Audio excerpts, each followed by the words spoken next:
So hello back from the break. I hope you have some good coffee. For our next speaker, we have Chris Smeenk, Aim and Structure of Cosmology Theory, the Early Universe. Thank you very much. Do you want this to be there? Or? I'll use it in my hand. Oops. Well, hello, everyone, and thank you for the invitation to speak here. It's been a wonderful conference so far. So once again, we'll be shifting domains quite dramatically from this morning's talk. Great, this is, oh, there we go. So I'm always charmed by this passage from Einstein in a letter to De Sitter that he wrote just after introducing the first cosmological model based on general relativity. And this is just over a century ago. And Einstein wrote to De Sitter, "From the standpoint of astronomy, I have built nothing but a spacious castle in the air." So this was his first static model of the universe. And he says, "But for me, the pressing question was whether the idea of relativity could be fully played out or whether it would lead to contradictions." So this was sort of a continuation of the ideas that led him to the discovery of general relativity. And he's happy that he's been able to show that there are contradictions, but he says somewhat pessimistically, "Whether the form that I built corresponds to reality is another matter, about which we will probably never get information." So this was the first cosmological model that was introduced. It was for purely theoretical reasons. It was Einstein following a train of thought. And he was worried that astronomers would never be able to tell us whether that corresponded to reality. He was far too pessimistic. So within within 15 years, his model had been ruled out as a viable model. And within 100 years, we're in a very different situation in cosmology. It's been an amazing century for cosmology. So we have come to the point of having what's often lauded as the era of precision cosmology. So I've just put this, I'm sorry, you probably can't read it. Apologies for the small text, but what this is a table of cosmological parameters that are measured and reported by the particle data group. So this is also a group that would report all of the relevant parameters for other aspects of physics. And the thing that is important is that this is an image of the cosmic microwave background radiation, which we've seen earlier. And based on the statistical properties of the very small fluctuations that are observed, you can place constraints on a number of these parameters, which include a characterization of the overall density of different types of matter in the universe, the rate of acceleration in the universe, and so on. And these are astonishingly precise compared to what was available 20 years ago. And obviously, Einstein was far too pessimistic in thinking that astronomers would not be able to constrain cosmological models. So we're in a situation now where there's a standard model called the Lambda CDM model of cosmology.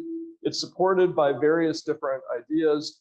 The CMB, the cosmic microwave background, the sort of remnant of photons left over from the hot early phase, is one of the most striking ways of giving evidence for and constraining the Lambda CDM model. I mentioned a few others here. I'm not going to go through those in detail. But this stage of theory development is just intrinsically interesting from a physical as well as a philosophical point of view. And so I've been working on a book with a colleague, Jim Weatherall, which we've called, apologies for the grandiose title, The Aim and Structure of Cosmological Theory. It's meant to be a reference to a famous book by Duhem. And so in the book, there's a few things that are motivating our look at cosmology. The first is that we're interested in trying to think about domain-specific challenges to acquiring knowledge in different areas of science. So we often think that in trying to get evidence for a specific theory, there's often quite specific challenges that face different areas. And we're interested in trying to characterize what those challenges are in cosmology. And also we're interested in trying to descriptively first describe the kind of principles that seem to guide research. And these can include what counts as a good target for explanation, what would the form of a good theory in this domain have, and so on. So there's first a descriptive question, what are the actual ideas guiding the practice? And then there's a more normative philosophical question, are those good guides in this area? And in cosmology, we think that there are really distinctive challenges faced in establishing the Lambda CDM model compared with other areas of physics, in particular compared with particle physics, just because the source of evidence is quite different. And so we're interested in trying to see how cosmologists have addressed this. We think that they have addressed it successfully in a lot of respects, and then trying to see if there's specific principles and philosophical views that are guiding these developments.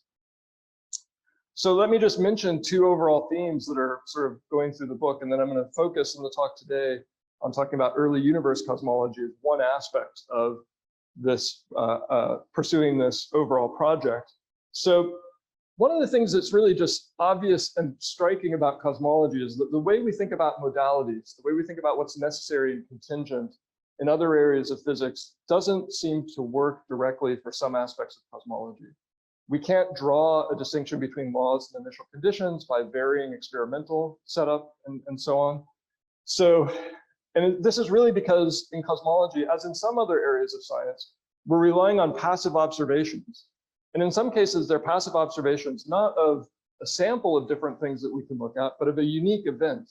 So in some cases in cosmology, we're interested in reconstructing the history of a unique event, such as the origins of the universe. And there's then a question how and whether we should try to look at the laws governing that kind of event, rather than just trying to describe what in fact transpired. And one way of putting this point is just that there's, in most areas of physics, you could say you have a theory which gives you a space of possibilities that identifies laws, and then you can ask about all the different models that fall within that space of possibilities. And then there's a difference between that and sort of a model which you can think of as a concrete description of the actual universe. And in cosmology, sometimes that distinction gets a bit blurred because you're trying to do both at the same time. Give a model of a particular series of developments and also understand what the theory or what the laws are that are relevant to that in a context where you don't have other ways of accessing that same theory. So another aspect which again is fairly obvious is that there are a few cases in cosmology where people have explicitly had ongoing debates about principles that seem to guide the field. I'm going to mention this one and then not dwell on it because it's actually quite complicated. First of all, historically, calling it the Copernican Principle will probably infuriate all the historians here, but this is the common language that's used. And this is part of a justification for the standard Friedman, Lemaitre, Robertson, Walker's, the sort of simple cosmological models that we use. The idea is that in some ways, our perspective on the universe is something we can take as a representative sample. So that we can think of cosmology as pursuing an objective description of the way the universe is at the large scale, not just a description of our environment or a description that seems to rely too much on our presence. So if you want to pursue that kind of aim in cosmology, then it's crucial to have some form of the Copernican principle in play. I give that as an example just to illustrate this is the kind of principle that I think is implicit in cosmology, and it's actually quite hard to formulate it precisely and then assess it. But today I want to mainly talk about what I think are interesting principles at play in early universe cosmology, and then also consider from a philosophy of science point of view these discussions about testability of inflationary models, and those will be the two main themes for the discussion today.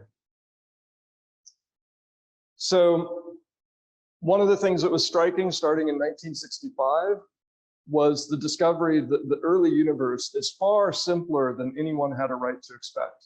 So in 1965, the CMB was first discovered. This is, as I said before, leftover photons from the early fireball stage. And I'd be curious, I don't know if anybody did this, but if cosmologists had been asked in 1964, do you think these very simple models that were discovered in the 30s by Friedman, Lemaitre, Robertson, and Walker could be used to describe the early universe? I expect most of them would have said no. They expected the early universe to be much more complicated than these very simple models describe. They're in some sense the maximally symmetric models that are possible for an expanding universe. So, and the shock was, again, you probably can't see this unfortunately, but what I want to reflect is that the CMB was discovered in 1965, And it took decades of effort before you could even tell that it was at different temperatures from different parts of the sky. So the first set of observations showed that in different directions from the sky, the photons came to you at exactly the same temperature. And after decades of devoted effort, there was a discovery that at a very small scale, there were slight temperature differences at different parts of the sky. And so this is a series of observations showing how hard it was to see those temperature variations in the early observations. And that's why I say there are small perturbations. That's what the temperature differences, the sort of patchy, the blue versus orange patches on this plot represent the small temperature variation. So you have very, very symmetric models with slight perturbations. And again, by the 60s, when people had discovered the CMB and started to have more confidence in this overall picture provided by the Big Bang models, there are a number of questions about how the universe got started. These included things like, why does the universe have a specific sort of abundance of different light elements? So if you try to ask, what was the universe made of in the very early stages, you see that it's mostly hydrogen and helium with a few other trace elements. Everything else, all the stuff, the complicated materials we're made of, is created later. And there seems to be a very specific abundance curve for those light elements. This gets explained in the end by an account called Big Bang nucleosynthesis, which explains how these things could have been created during the early hot phase of the universe. There are a set of other questions about why is there more matter than antimatter? Why, you might think that it'd be natural to have an equal mix, but that would not actually be compatible with observations. So why is it that we have more matter? And these are the two that are most relevant for the rest of the discussion this morning. Why does the universe have this strikingly simple geometry? Why is it that these simple models actually work in describing the early universe? And secondly, what produced these small perturbations away from the simple geometry? What produced these? And these perturbations are necessary to eventually form large-scale structures. So these are just a few of the questions that people started asking about the initial state, starting in the 60s. And I want to backtrack a minute to just reflect on a few different ways that you might approach this question, a question about the origins or the early universe. I want to go back to a context in the 17th century where there was a similar set of questions that were posed about the origins of the solar system. So I have now paraphrases of three very different ways of thinking that were advocated by different figures in that era. So one I'm calling indifference, which says that if we think about the origins of the solar system, the hope is that even starting in a chaos as confused as any of the poets could invent, by the laws of nature alone, everything would in the course of time have come to be just as we now see it. The world as we now see it is entirely indifferent to the initial state. In other words, all the properties we see later would be explained by the laws. A second possibility is the idea that somehow the solar system was selected. And again, just a brief paraphrase of a few. Mere mechanical causes cannot account for the elegant system of the planets, with extremely regular motions of the planets and their satellites, all in the same direction and nearly in a single plane. This improbable arrangement can best be explained as a result of a specially chosen initial state. And another possibility, which I'm calling ensemble, is the claim our planetary system is but one of an infinite number scattered throughout infinite space. Among this infinite ensemble, there will be many that, like ours, have physical features suitable for life. Now, I'm happy that I can mention that without worrying about being heterodox, unorthodox. The three characters, or the three figures that advocated views of this sort, so Descartes, I've paraphrased something from the Principles of Philosophy. The selection idea, this is a paraphrase of an argument Newton gives in the Journal Scholium. And then the final, of course, is what got Bruno into trouble. So these are three very different responses to the question of how to think about the origins of the solar system. And I think it's useful to think of this in a sort of simpler context of the origins of the solar system, but we can see that you could have similar types of views about the origins of the universe in contemporary cosmology. So we could imagine, like Descartes, that we want to have an account of dynamics that shows that almost regardless of the initial state, we end up with something like what we see.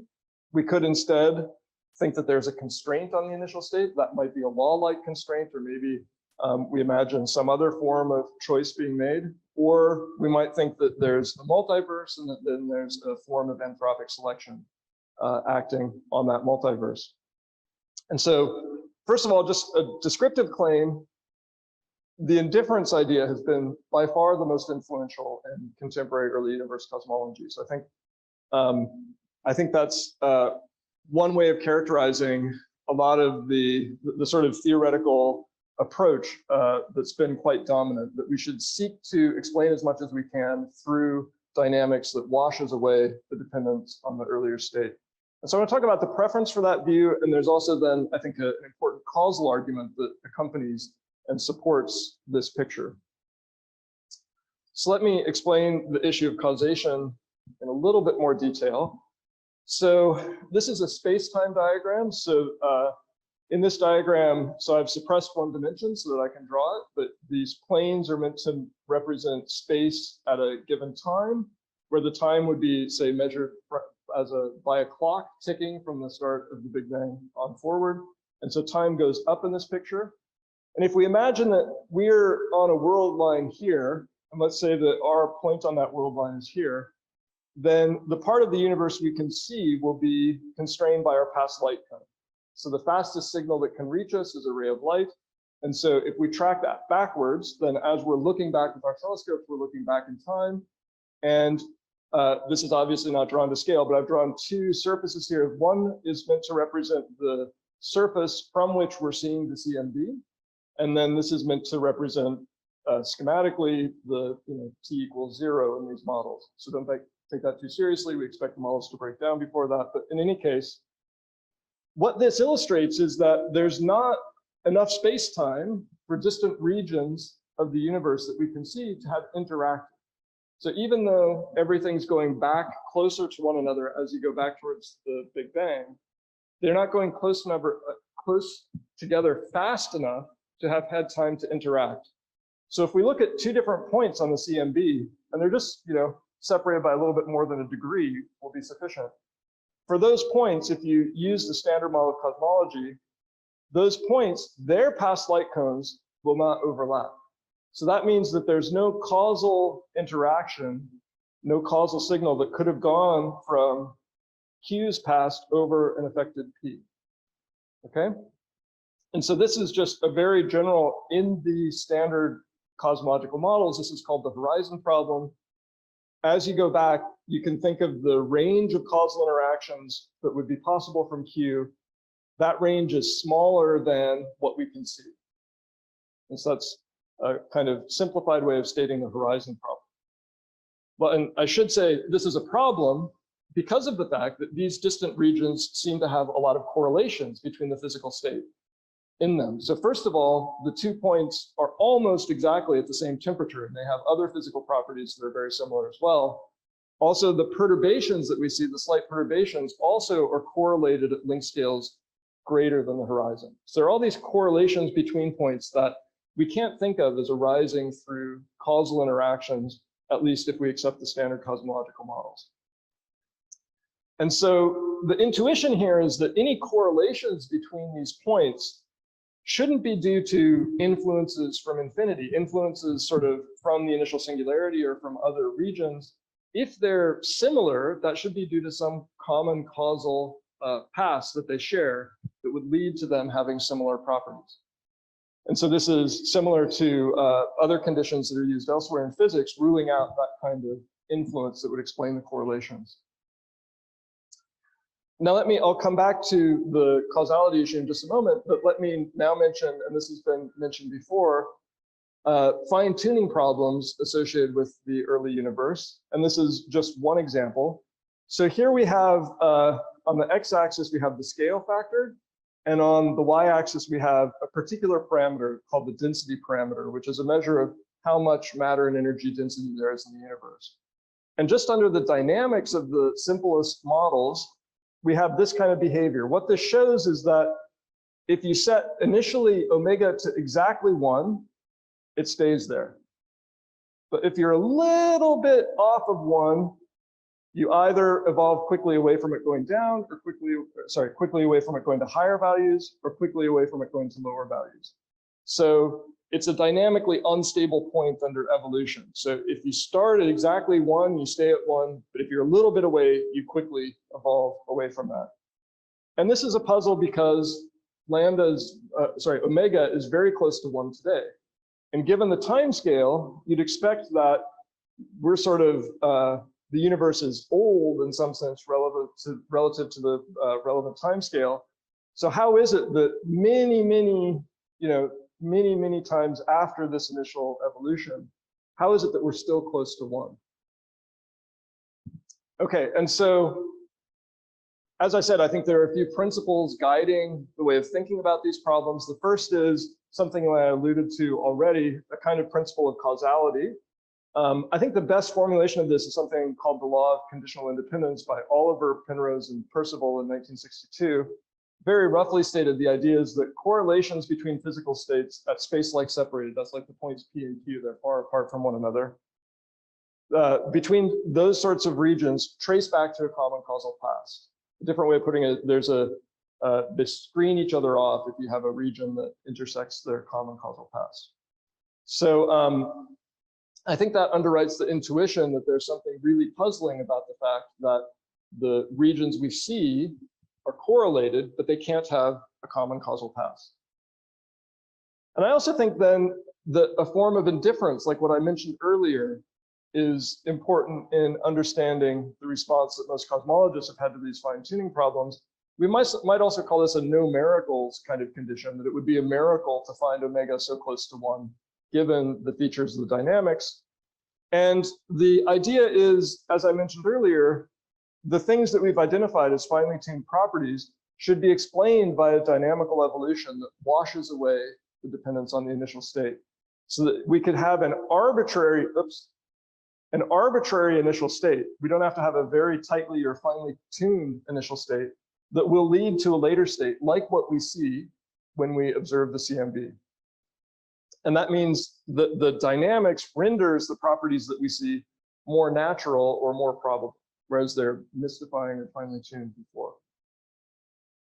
And so the inflationary hypothesis, introduced in different forms in the early 80s, is a way of responding to these problems that really satisfies the causality constraint and then gives a way of washing away the apparently finely tuned initial conditions. So we've heard this before already from Professor Blinken, who was one of the initial contributors to this line of work. But just to briefly review, the idea is that there's a new element in the universe, this inflaton field, and that the inflaton field in certain regions will act like an effective cosmological constant. What that means is that it enters into the dynamical equations in a particular form. The way it enters in, it drives this period of extremely rapid expansion.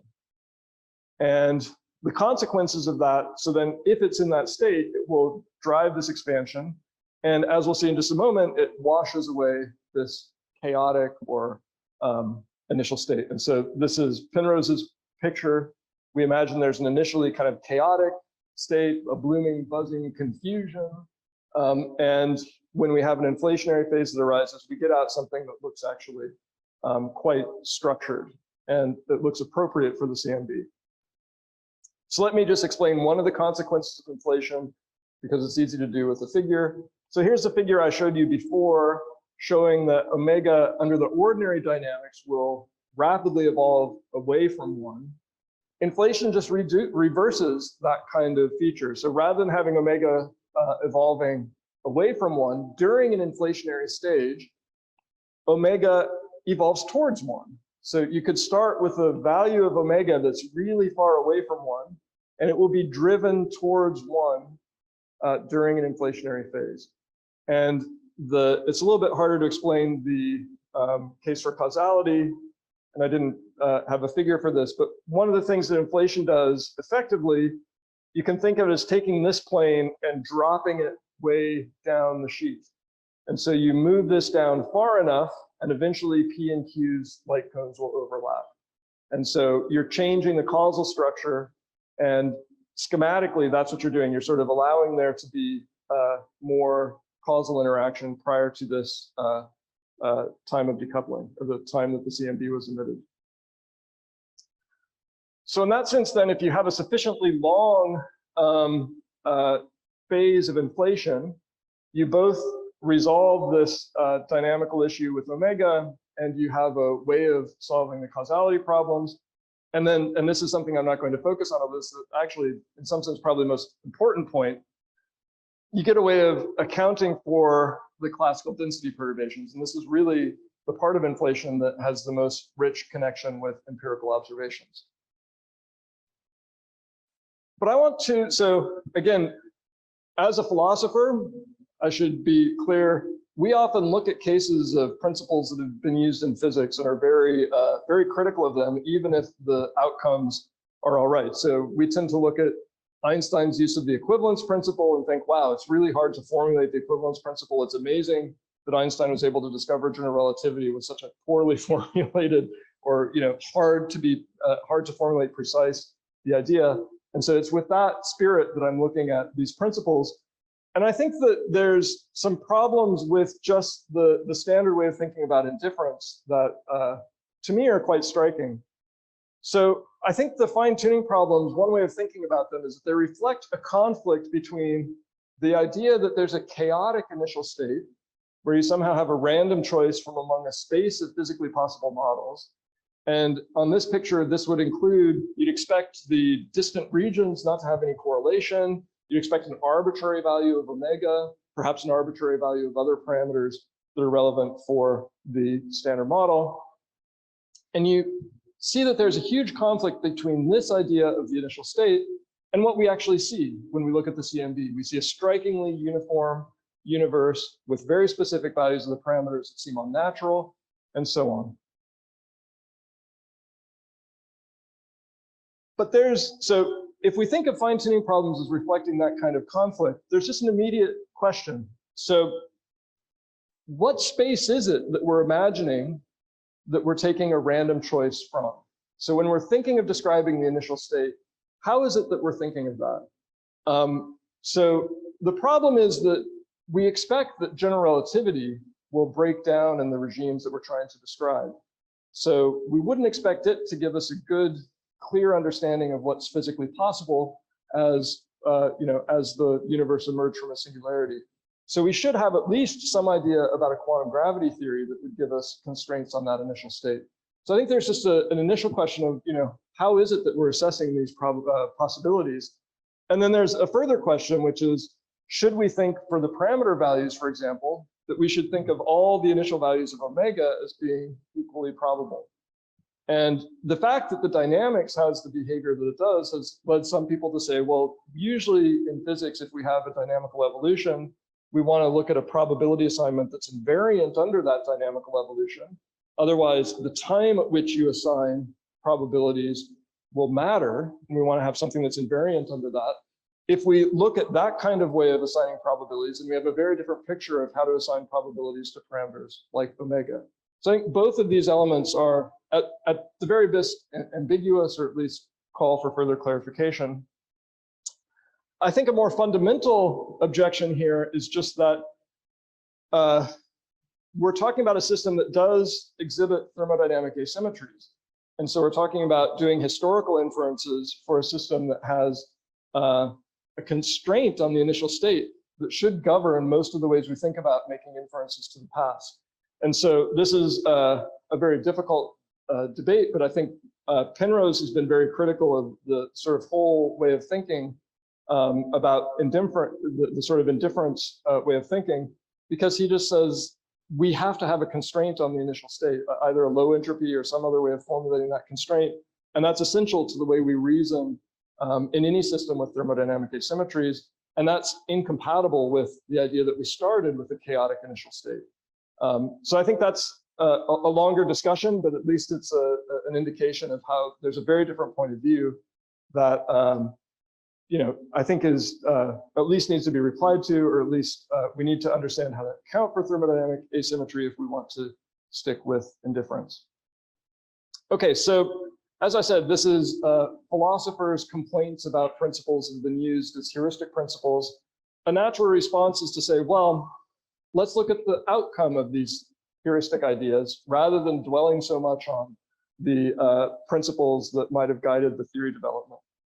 And so I want to shift to the second part of my talk, which is regarding the testability of early universe proposals. And really here, again, I'm taking the point of view of a philosopher, and I want to suggest that there's a way of formulating this debate that I hope is a little bit more interesting than the way it's sometimes been conducted in the literature. So this is, there have been a lot of discussions ever since inflation was first introduced about whether the theory is falsifiable. So all of you know that this comes from Karl Popper's philosophy of science, this term. And my view is that I think we can go a further step in asking the question of how to think about the relationship between theory and evidence that is a little bit more in-depth than just asking this question about falsifiability. So I want to give you a sketch of how I would think about that next step here. So there's a few aspects of this discussion, and it's been very heated recently. So there's a Steinhardt, Avi Loeb, Anna Ias, and a few other critics have been very prominent in arguing that there are problems with inflation. They even, there's an exchange in Scientific American where they claimed that it was not scientific, and then there was a letter signed by numerous people saying it is. I'm not going to enter into that discussion. I'm not particularly interested in the demarcation problem, but I think there are interesting questions that arise, and I think the one that is most relevant to my concerns is a question about the flexibility of the inflationary paradigm and whether that poses an obstacle to gathering stronger evidence in favor of inflation. So my approach here is very much in line with this is a kind of offhand remark in Weinberg's Cosmology textbook, but he says, and this is written in 2008, so it's a little bit before the Planck results, which are the most up-to-date data on the CMB, but he says, the consistency of observations with a large class of inflationary models is encouraging because it supports the general idea of slow roll inflation, but also disappointing because it shows that these observations so far do not really tell us anything specific about the details of inflation. With further improvements in experimental precision, we can look forward to a more decisive test of theories of the early universe. And so this really resonated with me because I think that getting a more detailed account of the physics is crucial for having a more decisive test. And that's what I'm going to elaborate on here. So I should first of all acknowledge that the fact that inflation is compatible with all the data we currently have is a success. So that's something that's an important success of the inflationary picture. And the data has been sufficiently discriminative that there have been other proposals that have been ruled out. So it's not as if you can just cook up an early universe theory and fit the data. The data is discriminating enough to have shown that other ideas just don't work. And so inflation is successful in that regard. It fits all of the data that we currently have available from the CMB and other sources. But I think we often in physics go well beyond just fitting a set of data.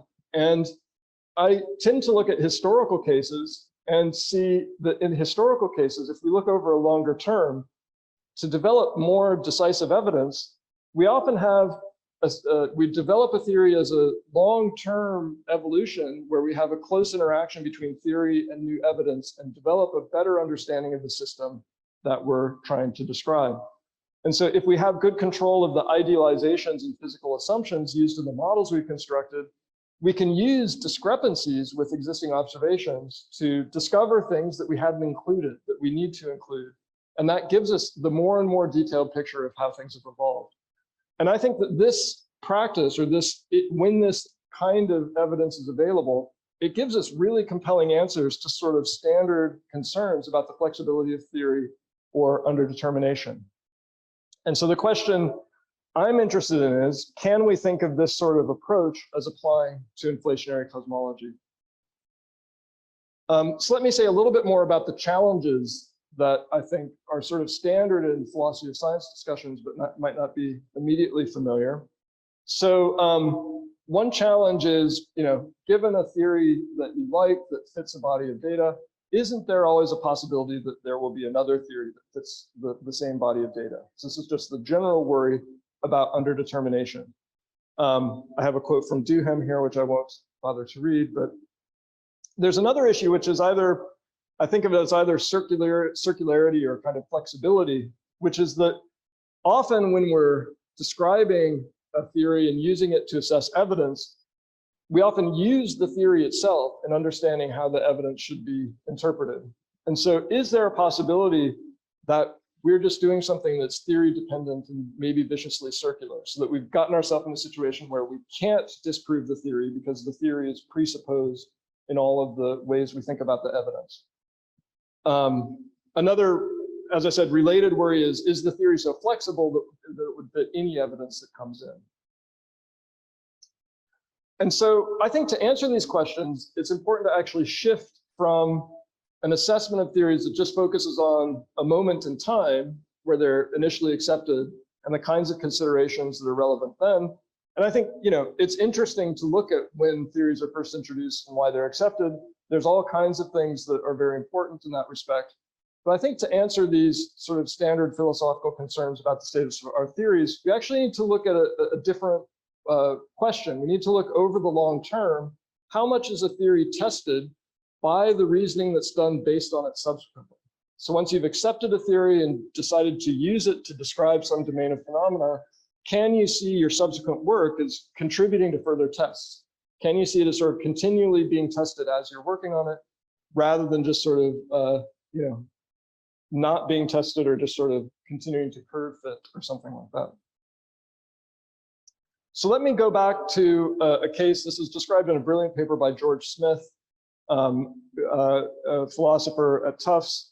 To give you a concrete illustration of this, this is a description of Newton's work. So let's start with, in the 1680s, again, I'm sorry, you probably can't quite read this, this table. What this shows is that in the 1680s, when Newton first got interested in astronomy, there are a number of ways of calculating planetary positions. So everyone knows that Kepler's 3 laws were introduced before this, but it's less commonly known that nobody called them Kepler's 3 laws until Newton. So until after Newton, actually.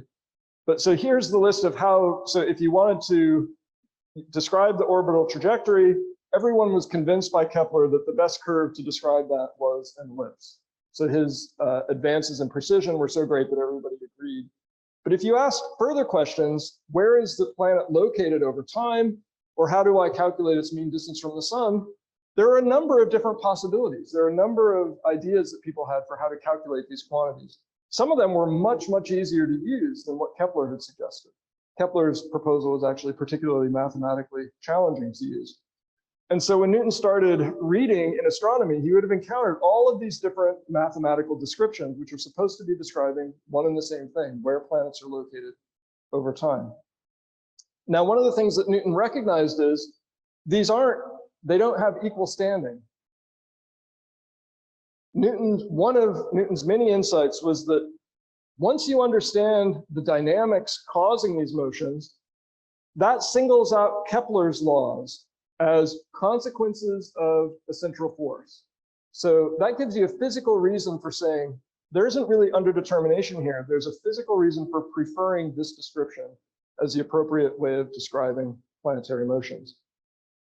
Now, this is important because then the next step is to say, once we have a physical description that we understand the status of, and this is something that Newton clearly recognized, but was really implemented over the next 250 years of celestial mechanics, you can give an idealized description of planetary motions.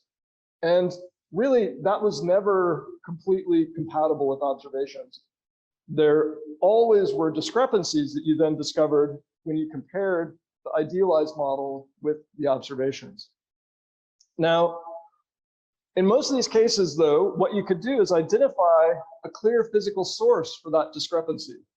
So in the very early cases, it was just saying we might try to describe Mars and how it moves around the sun, as Kepler initially did.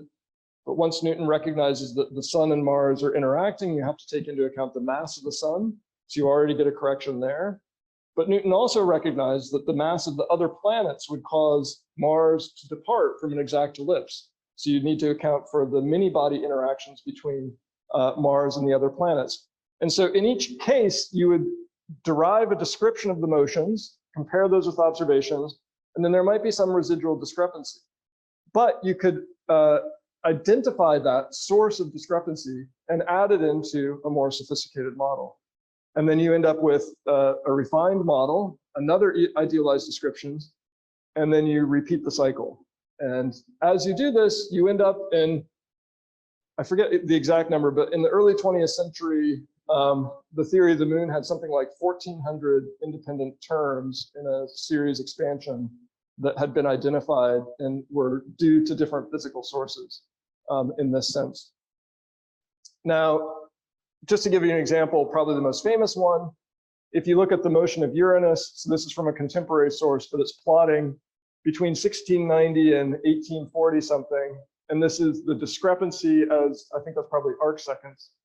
You can see different observations are the points, and what you can see is there's a definite pattern to the discrepancies, right? So you would have had, if it was exactly in agreement with your idealized model, all the dots would be scattered around this line.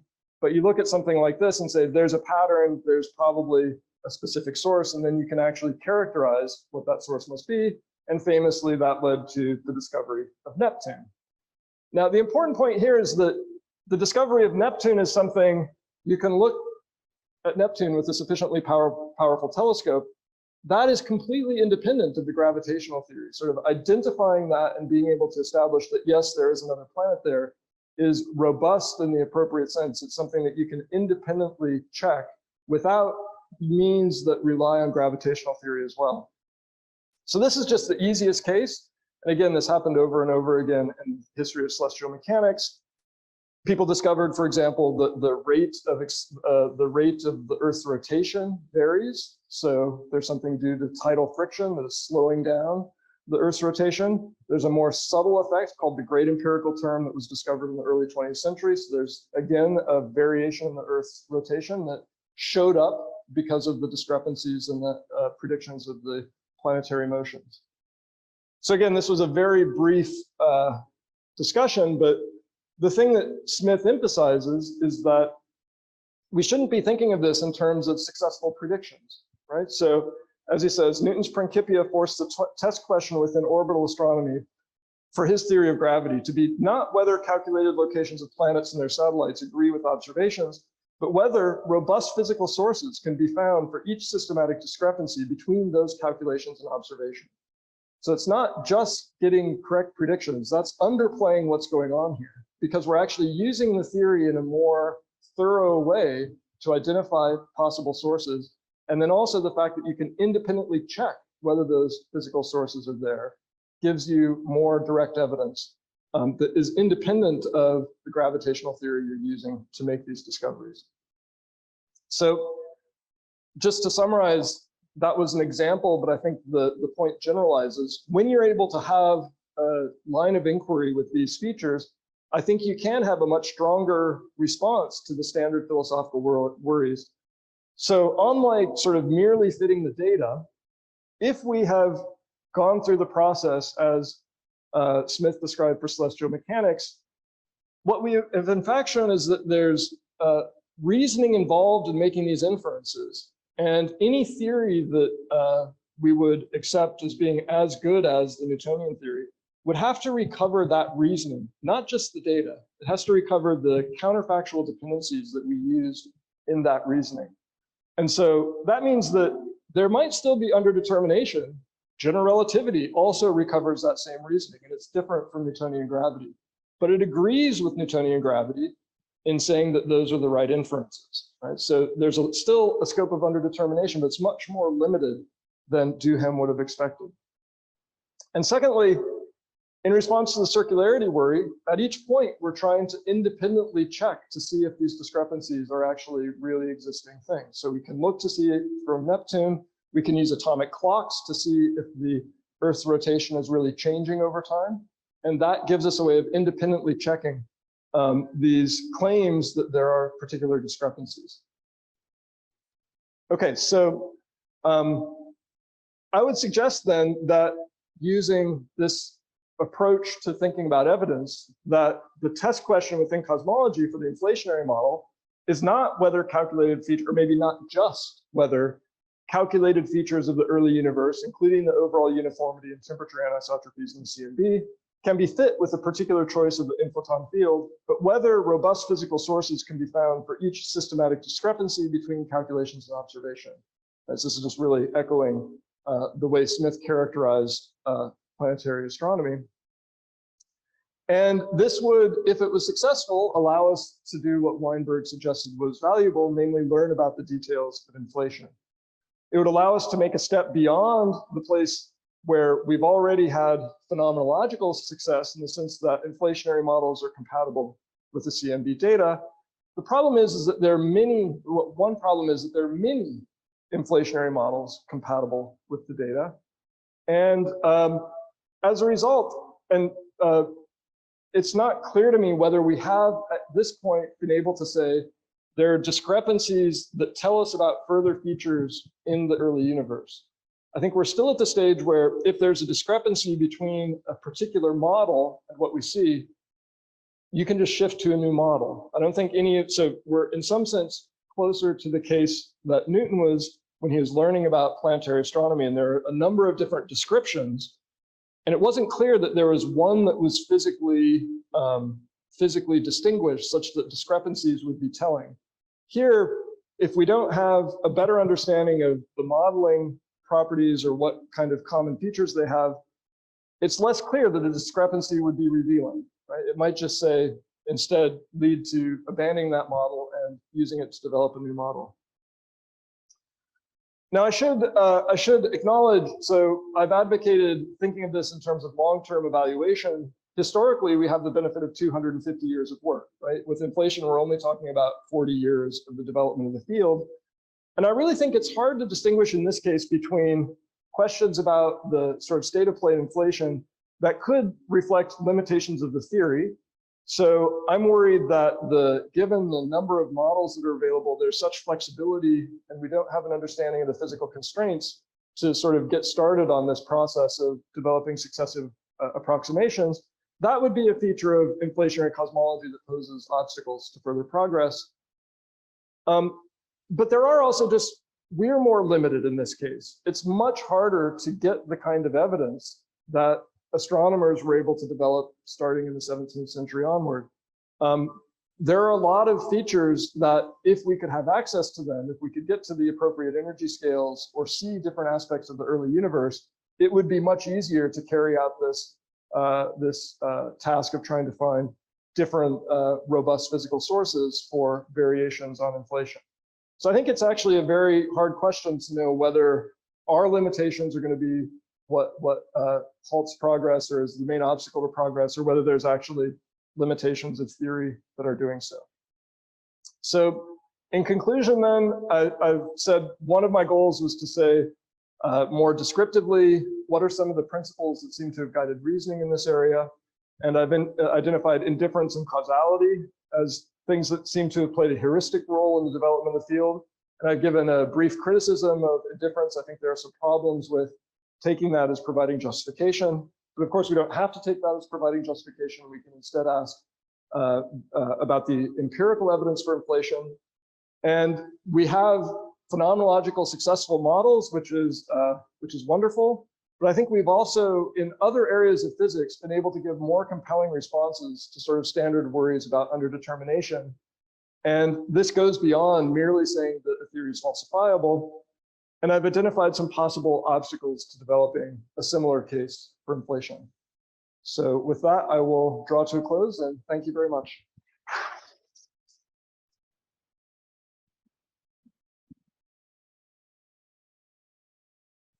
Thank you very much for the very nice talk. And so please come here if you have questions. Yeah, thank you.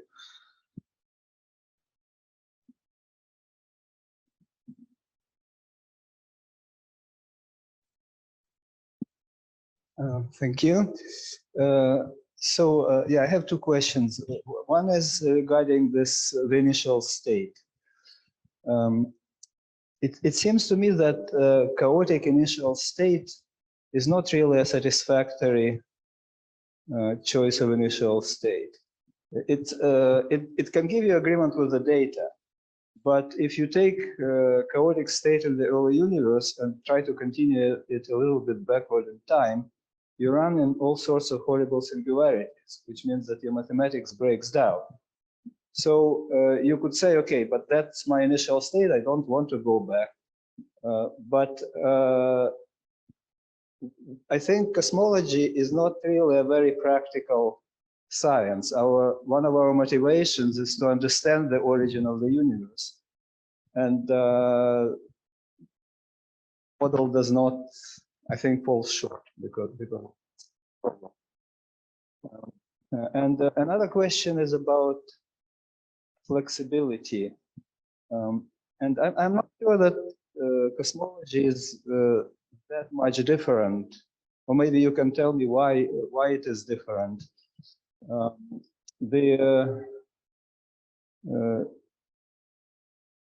first of all, let me note that after Planck observations, a lot of models of inflation have been ruled out. So it's not as flexible as it is sometimes advertised. So maybe with a little more measurements, we will rule out all of them, who knows. But about other branches of physics, suppose take particle physics. The particle theories are based on some symmetry group, and there is an infinite number of symmetry groups. So here you have an infinite number of particle theories, and you have each of them has a lot of free parameters which you can choose. So the question is, well, we have one very successful model. We are very happy we have it, but we know it doesn't describe everything, so it's not the whole thing. So it's not, can you tell me why you think cosmology is different in terms of flexibility?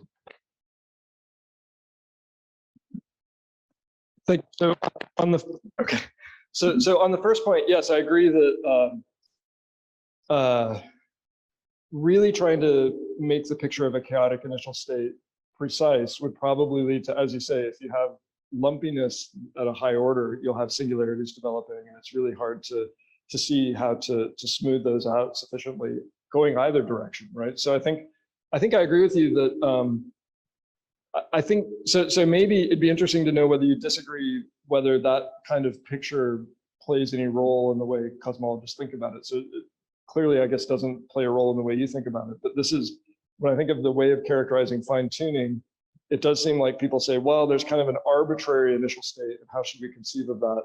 And the picture is that it's at least very far from FLRW models. But you're right, there might be a lot more constraints. And then for people who are pursuing quantum cosmology, then there might be a lot of constraints, such as trying to find a wave function of the universe, as you've worked on, or other things that would give you a different picture of the initial state.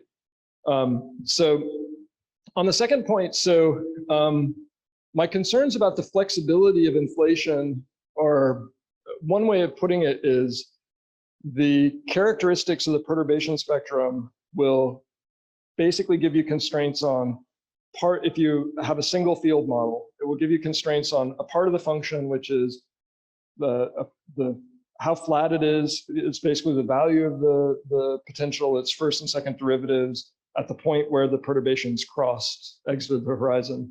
And then you have a different sets of constraints on what happens during reheating. So that would be where it's oscillating around a minimum, and then all the couplings to standard model particles.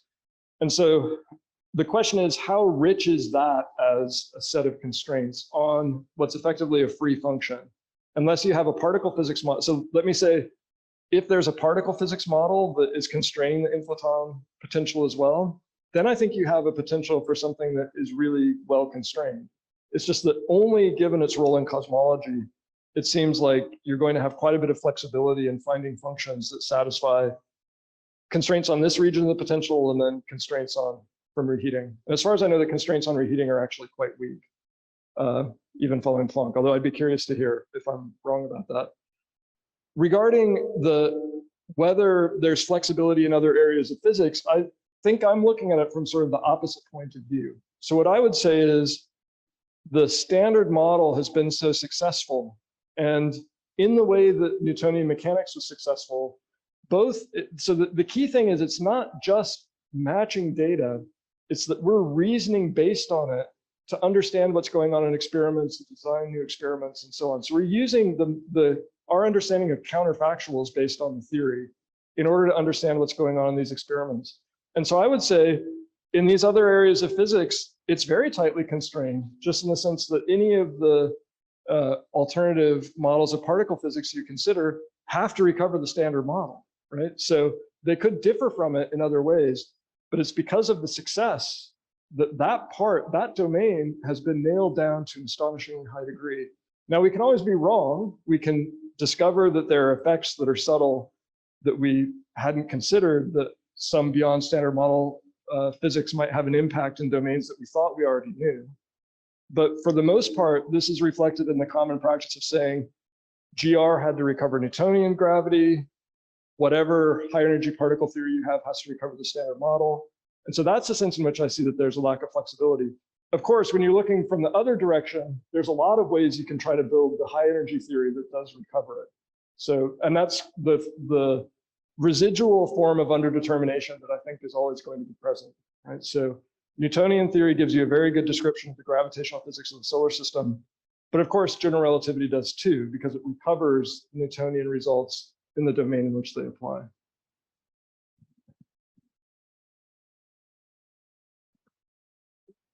Other questions? Yes, please. Thanks a lot for that, Chris. I'm just wondering about the circularity worry, whether it's really resolved by what you give us, because it seems to me if we are worried about circularity, we're not just worried about that our model will already influence how we interpret data, but it will also influence on what other facts we then take into account and to which ones we have blind spots and so on that wouldn't come up in order to refine it. So does the circularity thus really get resolved? Right. So yeah, the worry about circularity is only, I would say, partially resolved. So certainly once you've accepted a theory, that shapes your understanding of both what domain of phenomena are relevant, what considerations will be important as you're trying to refine the model. I'm just trying to say that there's a form of circularity, which is that you never break out of the circle and testing it. And I'm saying that in cases where you identify robust physical sources, so an astronomer comes to me and tells me something's wrong with all my data, the Earth must be slowing down. And then I can take a clock and see if the Earth is slowing down. I don't have to rely on anything else the astronomer says when I'm doing that measurement, just using an atomic clock. Well, I guess I probably do have to have some astronomy to measure how fast the Earth is rotating, but I don't have to rely on all the reasoning they use to get to that claim. And so it's just that sense in which I can break out of the circle and use a result that is much less dependent or even completely independent of the reasoning. So when I look at Neptune, I don't have to follow all the calculations that led to the claim that there would be a planet there. I can just point my telescope and see if there's an object. So in that case, I'm relying on optics rather than gravitational theory. And so you're right that there's still a lot of ways in which the whole scope of investigation is shaped by the theory. But in those instances, you're able to sort of reach outside of the theory and say, here's a line of evidence that doesn't depend on the theory in the same way.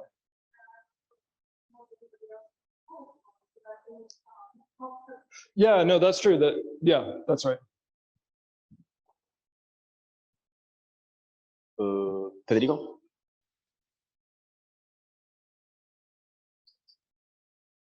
And one other thing is that it doesn't always work, right? So in the case of celestial mechanics, Mercury was the famous unresolved problem that ended up being solved by general relativity. So it isn't the case that all the problems will be solved. And so in that sense, there's the possibility of discovering something new.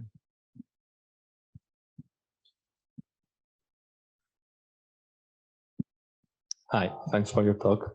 I just wanted to ask you if you think that a way to make progress in the situation you described, assuming you're right, would be to perhaps actively reduce the flexibility of the inflationary models, in the sense of maybe going towards formulating new models that are more sensible to meeting discrepancies?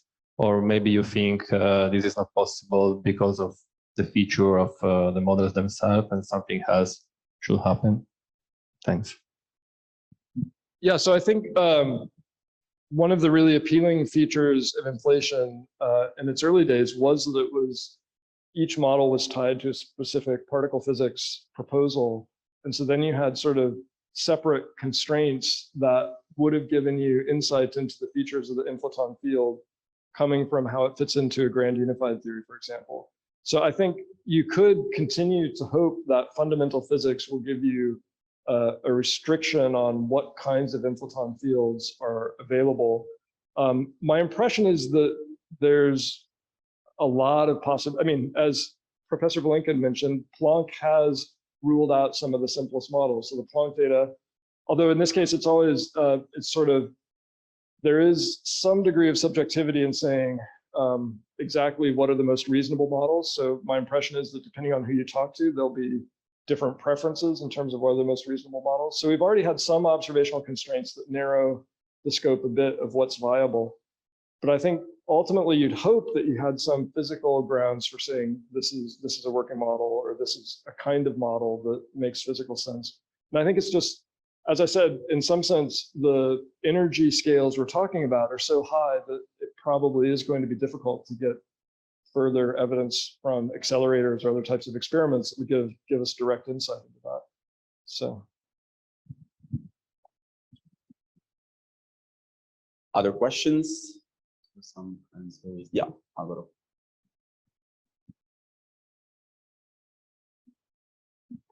Thanks for the talk. You said something that in cosmology, the extent in which we can define laws and modality is different from the other contexts of physics, but I also have the intuition like it's the contrary, that we have our laws of generativity that are well tested, we have a good idea of how it works, we have our theories of quantum theory and how an inflaton field would work. So in that sense, I have the feeling that laws and modalities should be working in the same way as in standard physics.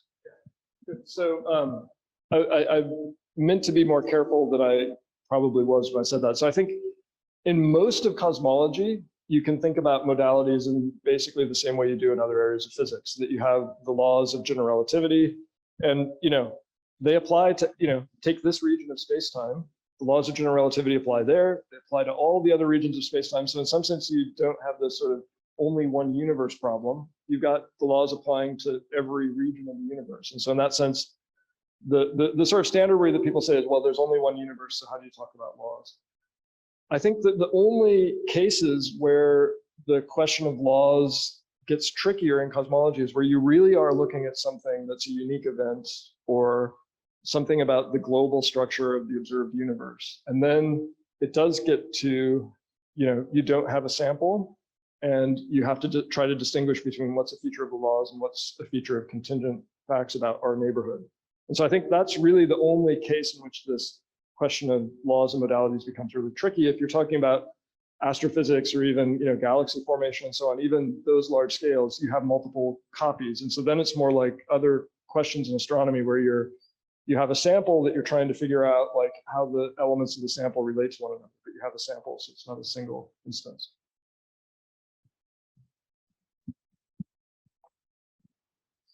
I think we have time for one more question, if there is one, or just. Well, then let's go like 2 minutes early to lunch. Thank you very much, Chris, for your nice talk. And we'll reconvene here after lunch.